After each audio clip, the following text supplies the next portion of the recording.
Dark was the day when we looked on Culloden, and chill was the mist drop that clung to the tree. The oats of the harvest hung heavy and sodden, no light on the land, and no wind on the sea. There was wind, there was rain, there was fire on their faces, when the clans broke the bayonets and died on the guns, and 'tis honor that watches the desolate places where they sleep through the change of the snows and the suns.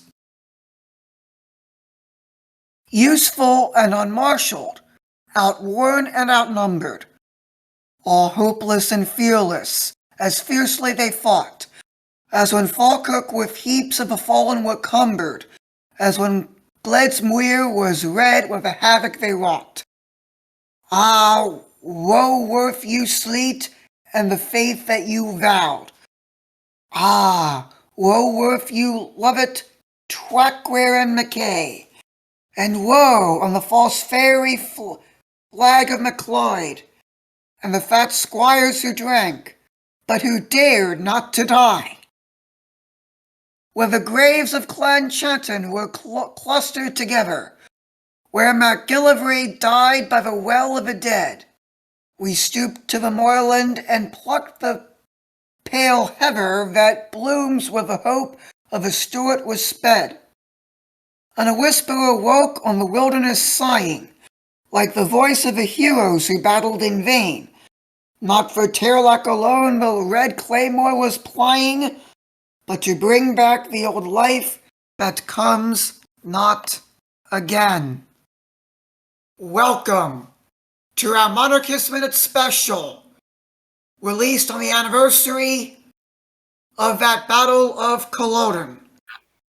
On Holy Saturday, the 16th of April, on the year of our Lord 2022, alongside our resident Jacobite Charles York, our Vice-Chancellor William Stout, I'm Victor Smith. And the day that you are watching this on YouTube is a very solemn occasion. Cannon fire raged out through Culloden Moor as the Highlanders charged bravely through. Lots of good men died that day, whose names will forever be remembered in the oral histories of the Scottish clans, as well as in the histories written by the people that survive. One of those survivors, as we learned on Monday, was the progenitor of Charles Coulomb, who joined us last week.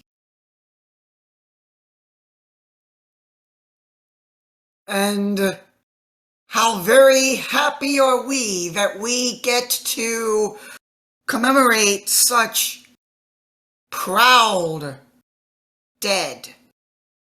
And even happier, we get to speak of the survivors that lived to tell the tale. Those survivors were imprisoned, exiled to Ireland, to America, to Australia, landless, titleless, and poor.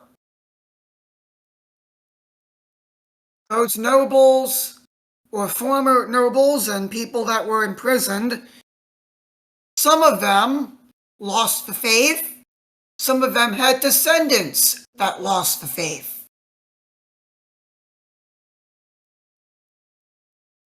And some still more play the Highland Games in western North Carolina, remembering their roots. And some have just forgotten altogether. This episode is in tribute to those who died at Culloden and to those who survived, that kept the faith, that passed the story down from generation to generation, and those who remember May their sacrifice never be in vain.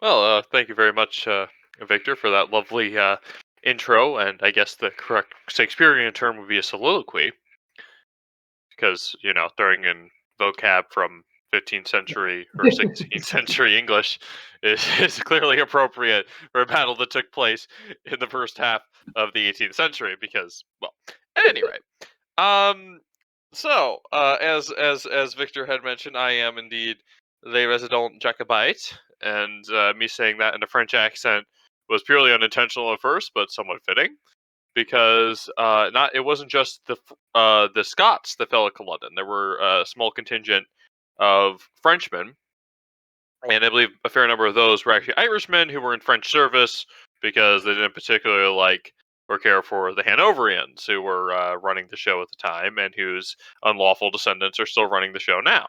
Well, not really the descendants, just the Parliament. But anyway, so the question, of course, obviously, is why would we do a special commemorating the Battle of Culloden when we are a group of American monarchists? And part of it is, of course, because I am in control of the transmission and I get to do what I want. Okay, no, not really. Don't tell John I said that. No, no. But I think that there is a certain bit of importance to Culloden and the memory of the Jacobites in general that's very useful for us American monarchists, because one thing that we all, well, most of us at any rate, have in common is that we don't particularly care for our Congress, uh, and how Congress in recent years has overstepped its authority, and how the entire federal government in over years has stepped its authority, which is not too dissimilar to the fact that Parliament, back in the day, overstepped its lawful authority, and how all the actions of the British government, in a certain sense, after 1688, were unlawful, and that the way that the government properly understood, properly understanding how the British government works, the monarchy derives its authority from God, and the Parliament derives its authority from the monarchy. So, in that sense, uh, the usurpation of 1688, or the Glorious Revolution, has its major shows the major flaw in the Anglosphere sort of ethos that we've all been brought up with, because it's completely unlawful. The idea that a parliament or a congress or whatever can just decide to overthrow the monarchy and then claim that it's legitimate is completely absurd, because the law says you can't do that. Parliament rewriting the succession laws as they did in 1701 was completely unlawful, because you would need the assent of the lawful monarch in the first place to do that. And the lawful monarch obviously wasn't assenting to that, because he was kind of in France at the time. So it's sort of a reminder for us American monarchists that the Continental Congress going in and overthrowing the British government, uh, completely unlawfully, and just declaring a bunch of, well-off people declaring themselves in control of the in control of the colonies. That's unlawful. That's not the first time we've been here.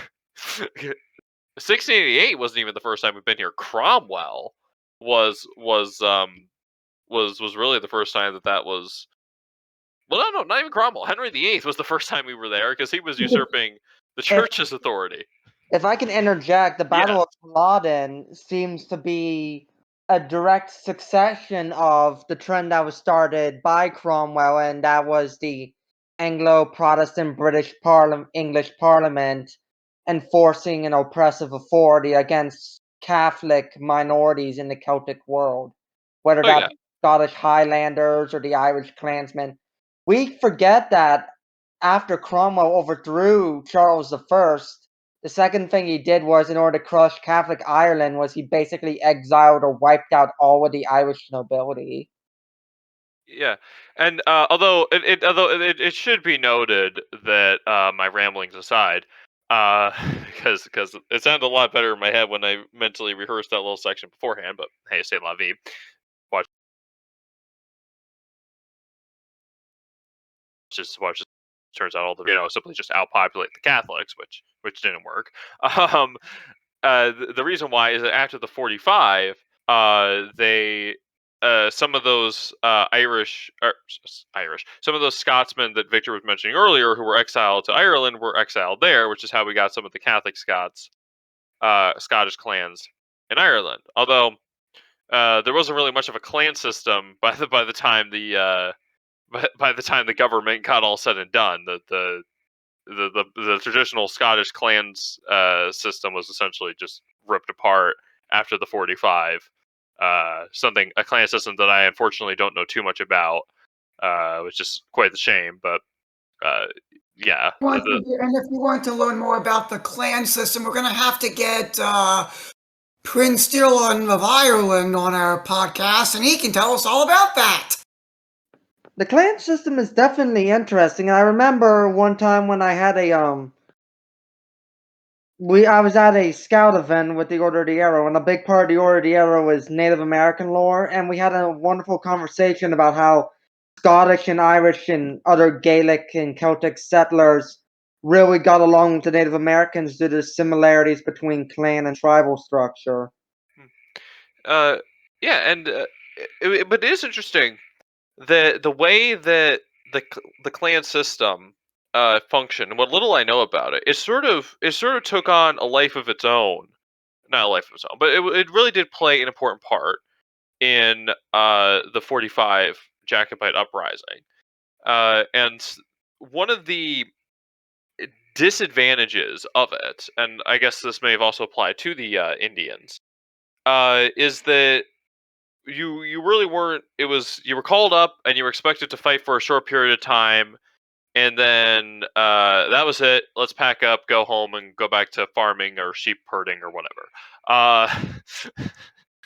You know, because I mean, the clan system wasn't a professional standing army. I mean, standing armies as a concept really only. I mean, in a certain sense, the Romans had standing armies, but Europe after the fall of the Roman Empire really didn't have much in the way of a permanent standing army until like the 16 and 1700s, if I'm not mistaken. It was mainly just levies that were raised in time of war, Was, and then it's like okay, or the local clansmen, but the kings themselves never usually didn't have massive standing armies. standing armies generally are very, very expensive. And that was the main reason that they didn't happen. Yeah, but in the 45, that did turn out to the government's advantage, because much like how the Jacobite battle tactics, I'm not, unfortunately, I confess I'm not too terribly familiar with it, but I did a presentation in 11th grade, therefore I know everything about the Jacobites after watching one college lecture. Uh, anyways, so no, so in a similar way that the Scottish, the Highland Charge, as it became known, relied on just speed and just overwhelming the enemy. The Scottish campaign, the Jacobite campaign of the 45, also relied heavily on speed because they needed to get the job done before everybody decided that okay, boys, we need to pack it up and go home, and before a lot of English reinforcements could get there.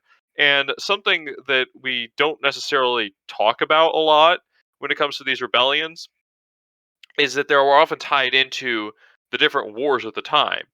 The Duke of Cumberland was actually in the Netherlands when the Jacobites landed. He was doing something else. The French weren't just going to start doing this for no reason. It was because there was a general war going on in Europe at the time, and I can't even remember which one. You see, that's how little I know about these things. But um, unfortunately, I think the war was it the Crimean War? I know no, it no, the wasn't. Crimean War was the 1800s. Like, no. Oh, Any 7 years. It might have been the 7 no, Years' no, that was War. No. No, 7 Years' War was later, but at any rate, Ben, maybe the Spanish Succession War, or yeah, so probably something like that. But at any rate, we're making ourselves look like fools when we just a Google search. But anyways, I mean the thing is, and this is sort of somewhat tied into Culloden. Um, a lot of the clans, a lot of the army that was originally there was just kind of gone at that point. here Uh, the War of Austrian Succession was going on at the time of the Jacobite Rebellion. Yeah. Yeah, there we go. You see, it was all part and part of I mean part of what before I knew that, before I was like, how the heck did the French just get away with sending a whole bunch of like anti-government a bunch of anti-government forces and landing them in Scotland? Like, would that have carried any diplomatic repercussions? Well, there was a war on it. You get to do that kind of stuff when there's a war on. It's almost like it's almost like wars involve trying to overthrow the other country's government or something, or beating the other country. But anyways, so yeah, so I mean, there's that, and so to tie that back to the whole thing to Culloden, there were less of the army was smaller, if I remember correctly, than it was at the time that they were in Derbyshire, which is the furthest south the Jacobites reached in 1745, which everybody was telling Bonnie Prince Charlie, okay, we need to turn back, because according to Charles Cologne, there We, was actually a we, spy that they had picked up, who's telling them there was a large army when there was literally only one professional regiment, like one actual professional regiment, in between the Jacobites and London, and that was the Scottish Black Watch, which had mutinied a couple years before over unrelated matters. But still, everything else was just some hastily thrown together militias, and there was no way the Duke of Cumberland was actually going to reach London in time had the Scottish army, which didn't have any heavy artillery, uh, because that slowed them down, which also kind of proved to be a downside of Culloden. Um, they would have reached London, and Viper started, let's go, go, go, and everybody was like, no, and so they overruled him, and then they were back in Scotland, and then they won at Falkirk Muir, and but unfortunately by that point it was too late, and then Culloden happened, and even if they had won Culloden, it's highly unlikely that they would have been able to continue the war effort after that. The lesson is cowardice kills. Well, I mean, it wasn't. I mean, it wasn't. It wasn't so much cowardice, and I mean, obviously, in hindsight, we all. It's. In hindsight, we know that it was the wrong decision to withdraw from Derbyshire, and that they could have gotten to London first. But I think the reason why they actually turned back, sorry to interrupt, but I think that one of the reasons was supplies. I don't think they had too many supplies going to them. Well, yeah. I mean, I think that they also wanted to wait for more French support, which wasn't coming because it was the invasion did sort of get off on a bad start. The French had originally supplied 2 ships, and one of those ships was forced to turn back because I think it was an old third rate whose name escapes me.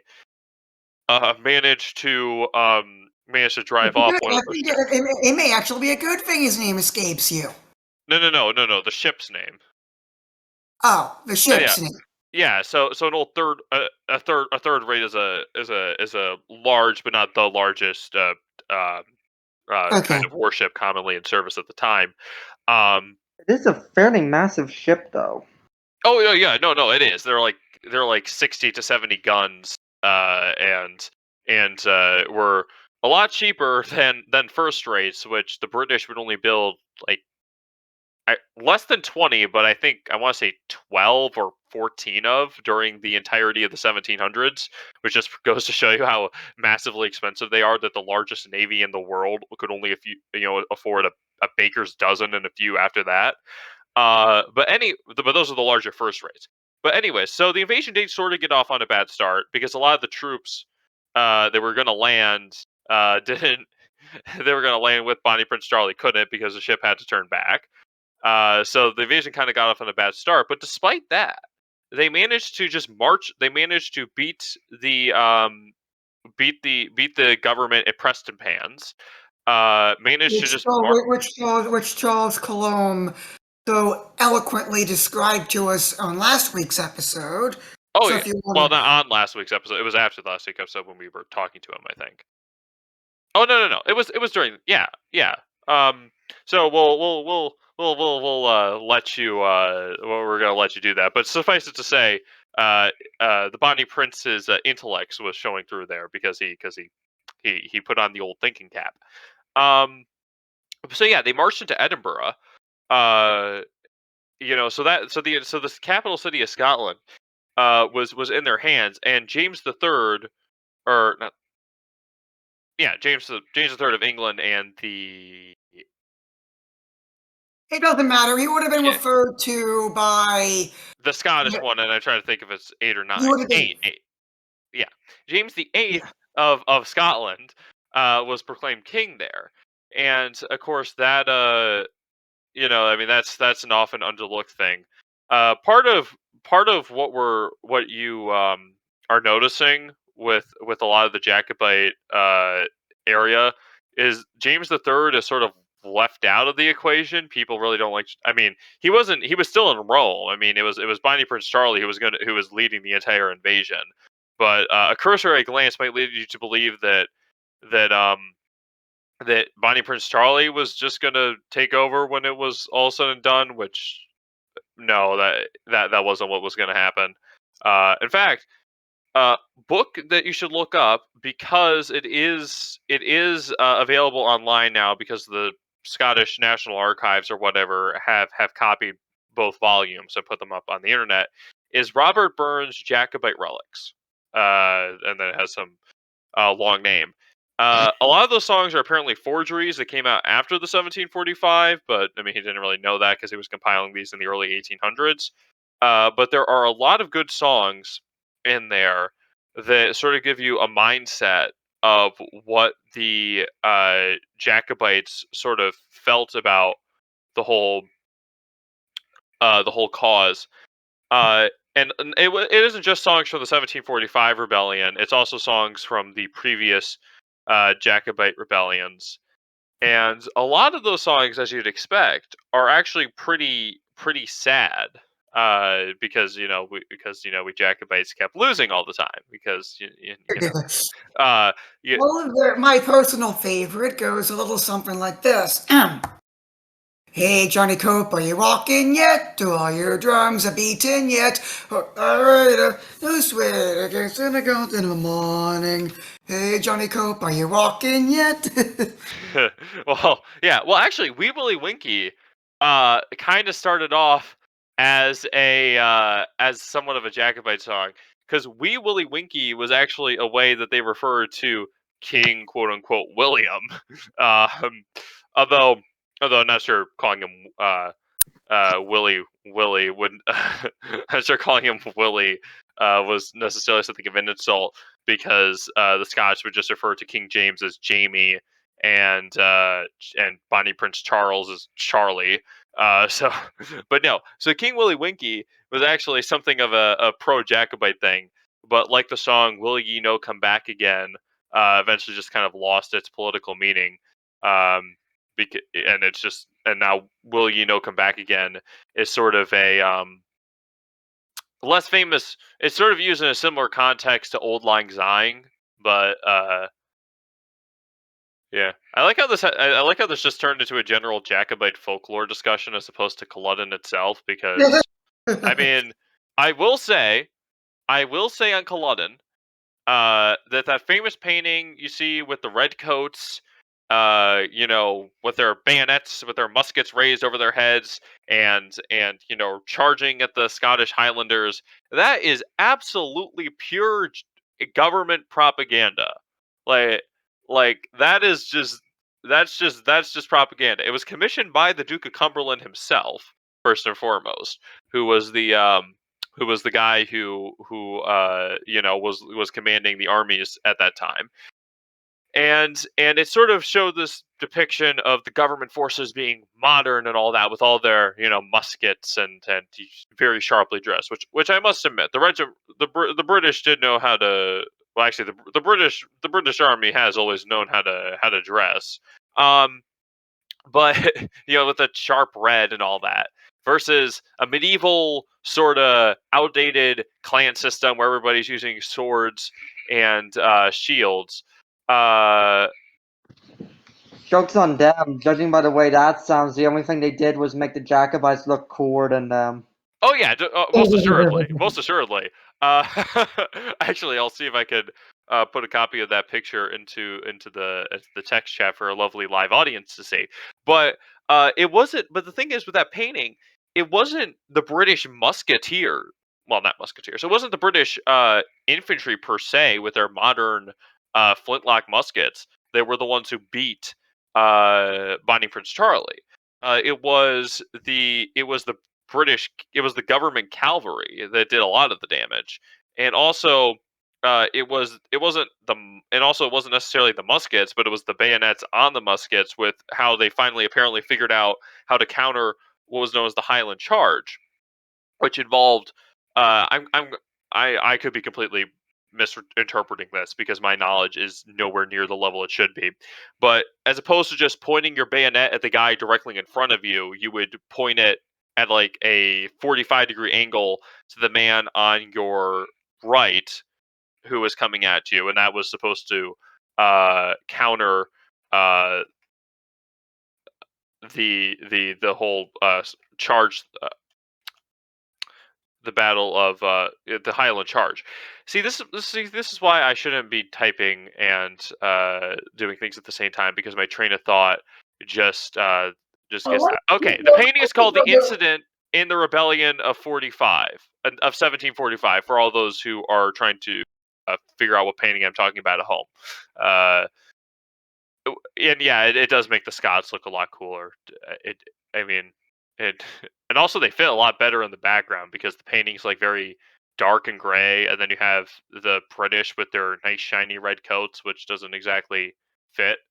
Um, It yeah, definitely makes the Scots seem like they more belong in this painting, and that the British redcoats are foreign to it. yeah. I mean, this was commissioned by the Duke of Cumberland himself. I don't know. Maybe the painter was, maybe David Morier was a secret was a secret Jacobite sympathizer. I doubt it, but It'd be funny though. I mean, I don't know. He looking at some of the other works of his Wikipedia page. I mean, he could paint.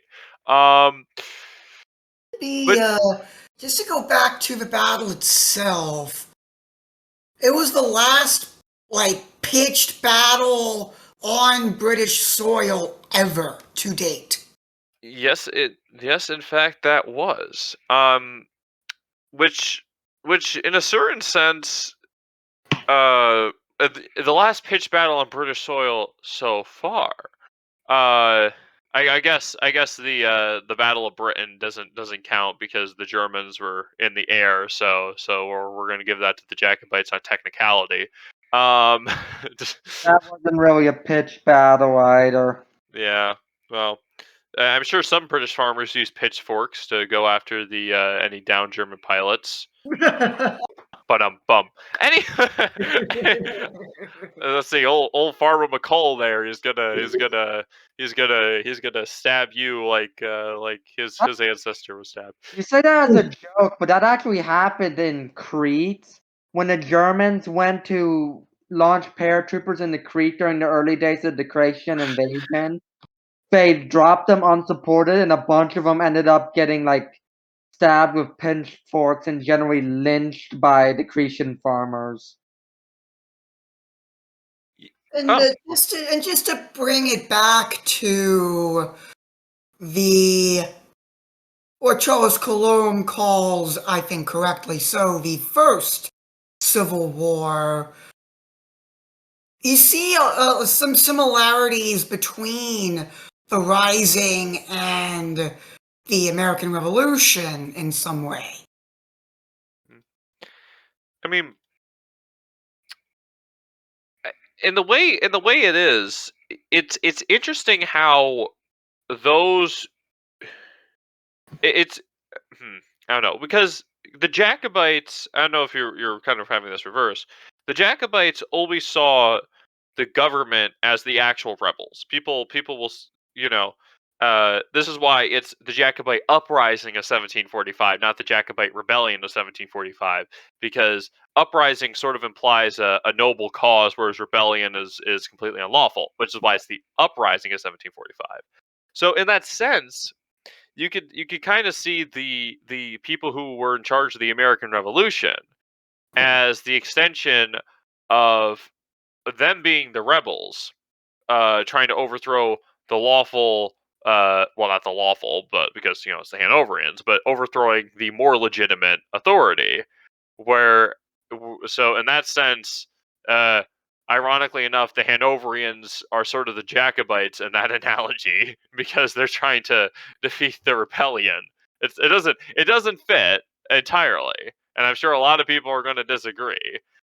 Uh, but I still maintain that even though I would not have cared for George III and would have been a Jacobite myself, had I lived in the colonies at the time, I probably would have joined one of those three Catholic regiments that were fighting against the rebels, rather than joining with Washington and his merry band and freezing at Valley Forge, which wouldn't have been fun. But I mean, you know, at least they got through it. I mean, props for getting through that.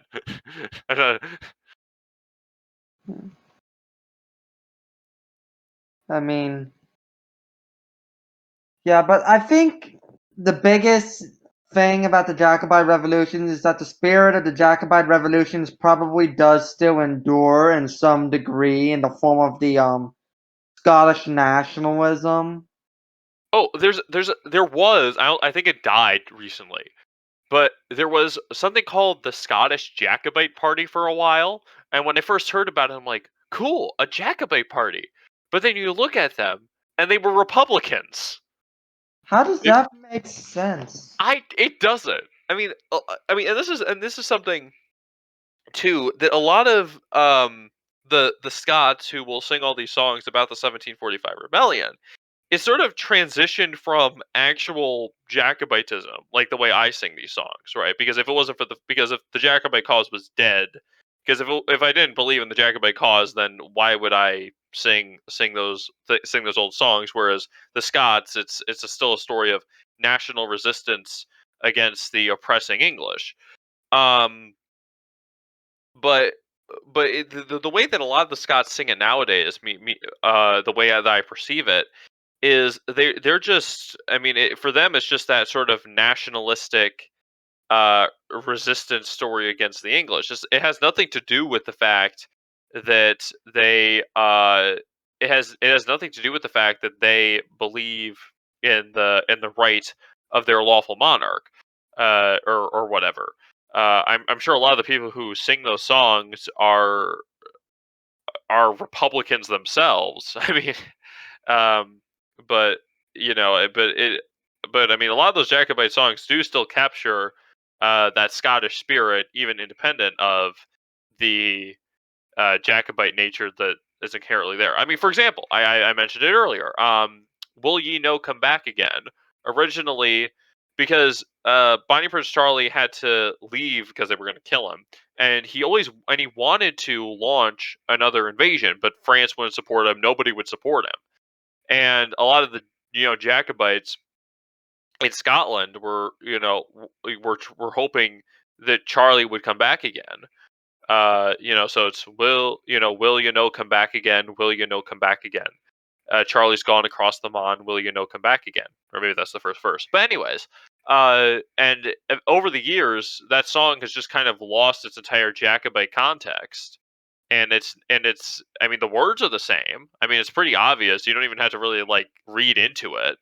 The words are the exact same, but it's now just used as a song of parting. Like, if as opposed to singing "Old Lang Syne," you can sing "Will You Know Come Back Again." I mean, uh, so But In there are fact, still I think, don't quote me on this because I could be wrong, but that song "Really Need to Come Back Again" was used, I think, by people who's who had someone leave Ireland to go to the U.S. yeah, maybe, but I do know that the song was sung for some of the current, or sung for or by some of the current ruling nobles in England, or in Britain, which just goes to show you that the song has completely lost its context. But once again, I would encourage you. There's a lot of songs in there that you had to read through, because they're like, wait a minute. I mean, the weird thing is, some of those Jacobite songs are very anti-papist, quote unquote, which makes absolutely no sense because you're the guy that you want to put on the throne is a Catholic, so I don't know how the heck that happened, but um, there are some there is at least one song that I've found which is called "Oh Beautiful Britannia." I think it's in the first volume of Jacobite Relics. Uh, where I think it's a pretty pro-Catholic because it's like, "Oh, beautiful Britannia, where has thy honor gone? On thy bench since sits Luther and Calvin on thy throne," and then it's uh, Yeah, that sounds very pro-Catholic. yeah, but I don't know the idea that there would be uh like anti-Catholic elements in the song. I mean, at least they weren't shy about it. They're like, "You're a full king, but that doesn't mean we," you know. Um, but there's also uh yeah, it's not one of the songs you can just find on Google. I'll have to actually here Jacobite relics of Scotland. I actually was trying to. While we actually have our Irish guest who is going to be joining us up here momentarily. If he wants to. Hello. Ah, Hello. now Good. you gotta. The reason we brought you up here was to Explain the explain the clan system. I told you that we are recording a Culloden special, so if you wanted to give your perspective on the whole thing, go ahead. So, what particularly do you want concerning my perspective on it? Like, are you asking if I think it was a tragedy or the best thing that ever happened to Britain, or like? Well, the clan system played a major role, so maybe if you started by explaining a bit about the clan system more. Right. So the Scottish clan system actually differs from the Irish clan system slightly. But by this time, most Scottish clans, especially in the Lowlands and Midlands, had adopted primogeniture, like the rest of, well, like England. Many Highland clans also did, but some still used the Scottish form of tanistry, which is where basically any close relative within, I think, like 6 generations of the chief could become the next chief. And the way, and so a lot of septs of Scottish clans are not necessarily related to the clan. They're more like, a lot of times they're really just like vassals or tenants that owed loyalty to the clan. But all the chiefs of the different septs of the clan owed loyalty to the penultimate chief of the clan. And this played a huge role in clan politics and in the Battle of Culloden, because that's how armies were mustered, which is why after the Battle of Culloden, the Highland clearings were a thing that happened, because if they could completely destroy the clan system, then they could destroy any future hope of Scottish rebellion or support for the Jacobites from Scotland. Yes, I remember watching a video once about how they ended up destroying the clan system, and it's really, really awful. They ended up ripping up people from their homes, displacing them, and then that's part of the reason why we like to use the joke a lot that Australia was a prison, but that's a lot of people who ended up getting sent to Australia were ex-Jacobite supporters and the clans of Scotland. That's why they got sent to Australia and to New Zealand, was so they wouldn't keep causing trouble in mainland Britain. A lot of them were also sent to the Americas. I know, although some stayed in Britain. I have a few Jacobite ancestors whose descendants came here later, like the Earl of Antrim, who sided with King James II and VII, who's actually my uncle. That's rather interesting. Okay, so now we're going to go from just perspective on clan systems to your overall 50,000-foot view of Culloden.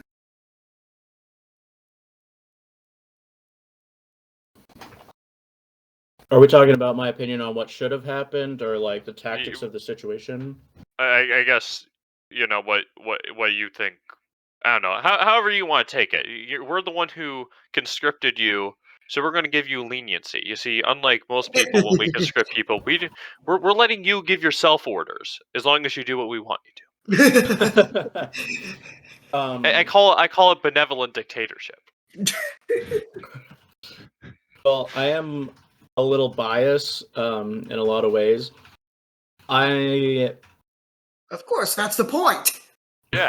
we wouldn't have put you up here if you were pro-Hanoverian. You aren't pro-Hanoverian, are you? Well, so really I'm not supposed to make political commentary, but I have to be honest here. It is a shame that Bonnie Prince Charlie did not win at the Battle of Culloden, but it's not a surprise. So, and this ties back into my answer to the other question. So the way Scottish Highland battle tactics worked, they're mostly hit and run. Not to mention, most of these soldiers were using like 14th century weaponry. Like a lot of them had guns, but not all of them did. A lot of them were using like battle axes and swords, and when facing the British, at this point, the British Army, they really were just no match in an open battle, which is what this was. What Bonnie Prince Charlie was used to was what they did in France, because he grew up in France and Rome. So, in his mind, they were perfectly capable of the tactics that the rest of Europe was using. But that wasn't the culture or the way they did things in Scotland at the time, or at least in the Highlands. So these people who were trained in hit-and-run strategies, which they were very good at, they would have had a chance if they had used those, were suddenly thrust into an open field and essentially charging into gunfire, so of course they lost. Although, correct me if I'm wrong, wasn't there a aborted attack that they were going to try on the British during the night that sort of left them exhausted? And I think they aborted it because Culloden is pretty close to the coast, and the Royal Navy had warships there. I remember. I don't know. It's been over a year since I've watched, or it's been about a year since I've watched. I can't remember the professor's name, but he gave this 2 hour long seminar or lecture on the Jacobite Rebellion of 1745 that I thought was pretty interesting. I mean, I don't know, maybe he's a wretched anti-Jacobite, but I felt that he sort of gave us a fair shake, which kind of brave considering he's preaching in an English government college that for obvious reasons might want to might want to side with the government. That's certainly maybe the case. If it happened, I didn't know about. Like, I'm not an expert.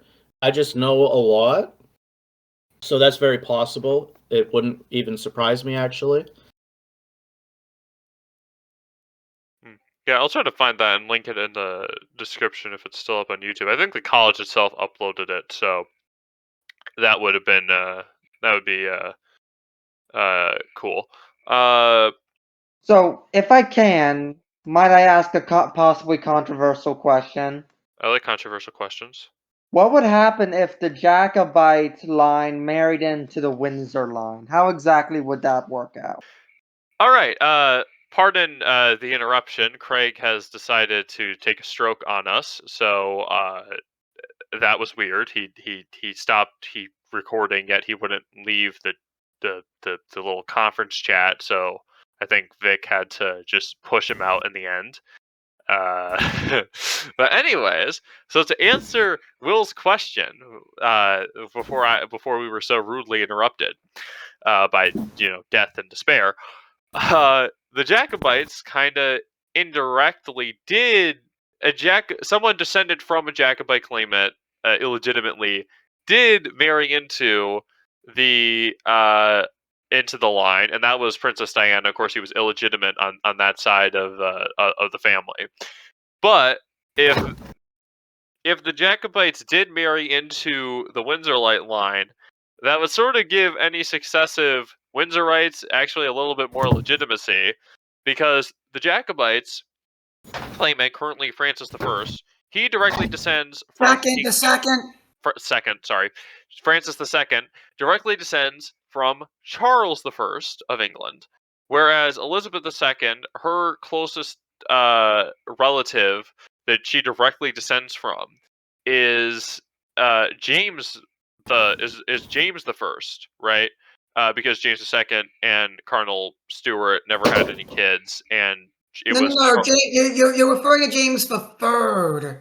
James James III had kids, but Yes, Bonnie Prince Charlie and and Cardinal Cardinal Henry Stuart did not have kids. had no children. At least Yes, legitimate Actually, ones, anyway. well, legitimate ones. Prince Charlotte, the Duchess of Albany, was legitimized, so technically she's legitimate, but she didn't have any legitimate children. Yeah, so we'll just pretend that never happened. Yeah, so a bit of unfortunate stuff there. But if for whatever reason the nearest Jacobite successor, who's actually a marrying age, where you have to actually take a few hop, skips, and a jump for that because of how long people live these days, marries into the Windsorite line, that would mean that the next kid that's born would be more legitimate on on the side, have a more legitimate claim because of the person marrying into the Windsors than they would get from being a Windsor, which would be absolutely hilarious. And I think the best solution for that to happen would be if somehow Joseph Renzel marries and just straight up immediately gets his newlywed wife pregnant with a daughter specifically, and marries George. and marries George. And Yeah, like 20 years down the line. Yes. Which, I mean, all likelihood not going to happen because Correct. but although that might lead to an interesting situation where this whole thing sort of started in the first place, because Charles I married a Catholic, and then Charles I's kids all became Catholic. So we might have a giant replay, including a second English Civil War, which really wouldn't be fun. So let's not have that, please. Well, I mean, maybe I could think get Ireland out of it. I don't think you can. I think No, I think if the most likely thing to happen would be the monarch is currently allowed, I think, to marry a Catholic, but if any of their children become Catholics, become Catholic, those children are thrown out of a line of succession. yeah, they're treated as the naturally dead, which is kind of harsh, but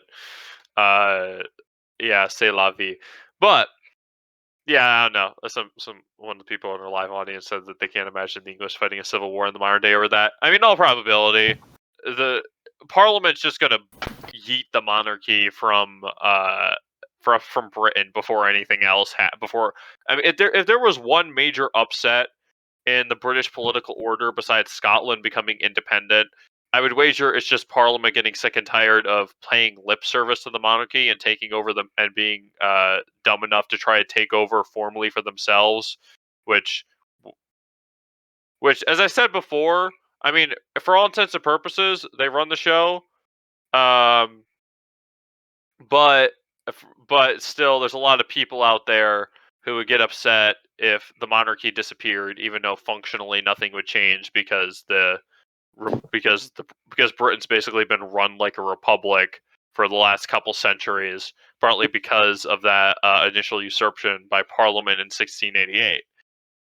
We of all people should know the importance that sanctimony actually has on a system. Yeah. Yeah. I think, Oh, sorry. Go on.